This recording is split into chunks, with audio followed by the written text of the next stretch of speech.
cause de cela même, faites tous vos efforts pour joindre à votre foi la vertu, à la vertu la science, à la science la tempérance, à la tempérance la patience, à la patience la piété, à la piété l'amour fraternel, à l'amour fraternel la charité. Car si ces choses sont en vous et y sont avec abondance, elles ne vous laisseront point oisifs ni stériles pour la connaissance de notre Seigneur Jésus-Christ. 2 Pierre chapitre 1 versets 5 à 8.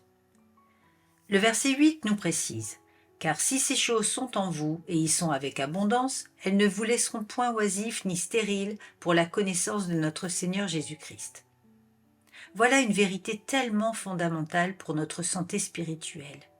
L'énumération de la foi, la science, la tempérance, la patience, la piété, l'amour fraternel et la charité précèdent la connaissance de notre Seigneur. Nous avons tout pour ne pas être oisifs ni stériles, et pourtant combien de fois par léthargie nous sommes dans l'immobilisme spirituel, encore dépendants d'une nature qui nous tire vers le bas. Le Saint-Esprit élève, il ne rabaisse pas, il insuffle une dynamique à notre cœur, à notre âme pour aller de l'avant. Laissons-lui toute la place, effaçons-nous pour qu'il agisse et nous conduise dans les pas de Jésus. Frères et sœurs, connaître Jésus est le sens de notre nouvelle vie. Cela passe par la mort de l'ancienne, et ce n'est pas chose facile que de renoncer et de porter sa croix. Mais retenons ce que nous disent les versets 3 et 4 du même chapitre. Comme sa divine puissance nous a donné tout ce qui contribue à la vie et à la piété, au moyen de la connaissance de celui qui nous a appelés par sa propre gloire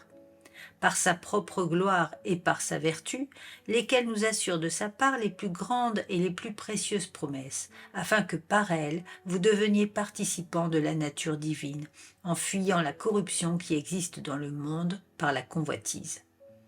Écoutons bien ce qui est dit. Par sa divine puissance, nous sommes participants à la nature divine.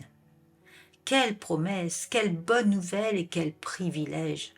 Mais retenons bien aussi que nous devons fuir la corruption qui existe dans le monde de la convoitise. Il y a un combat, une opposition, et nous devons, comme il est demandé, faire tous nos efforts. Il nous est demandé de faire des efforts dans le sens spirituel et non charnel. La clé d'une vie en Christ dans la paix est de rechercher Jésus en tout et pour tout. Il est notre nourriture et notre équilibre. Il ressource et renouvelle notre âme.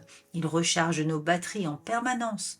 Mais il attend de nous de faire tous nos efforts pour rester connectés et marcher dans ses pas. Nous ne sommes pas nés de nouveau pour être oisifs, mais pour servir la gloire de Dieu notre Père par son Fils Jésus-Christ.